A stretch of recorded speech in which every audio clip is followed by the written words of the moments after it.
Frédéric Pottet est un passionné des histoires humaines, celles des anonymes surtout. C'est lui qui signe les articles parus sur le blog du Monde en cette année d'élection présidentielle et consacrés notamment à la ville de Saint-Pierre-des-Corps. Il y a quelques jours, il relatait l'histoire de l'ancien magasin général de la SNCF, devenu une friche industrielle au passé glorieux, qui accueillait des centaines de cheminots au début du XXe siècle.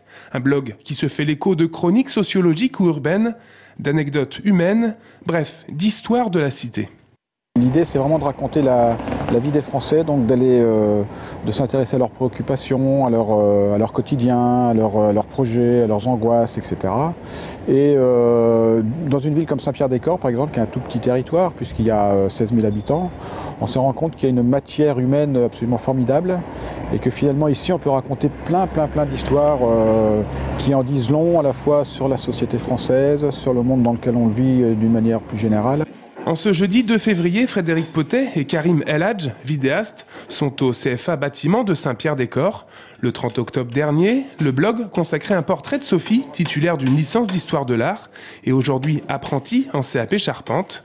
Les journalistes du Monde racontent l'histoire d'un début de vie professionnel peu banal, mais qui en dit long sur les aspirations de cette jeune femme. L'idée, c'est de se mettre vraiment à hauteur d'homme et d'écouter les gens, de reproduire le plus fidèlement évidemment ce qu'ils racontent, ce qu'ils ont à dire.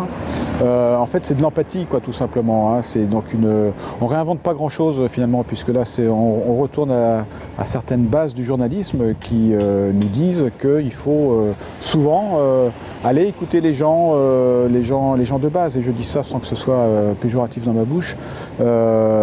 Pour comprendre la situation d'un pays à un moment donné, par exemple. Ces 8 blogs éphémères, c'est une première pour le Monde. Chaque blog va générer une 60aine de papiers et de reportages photos.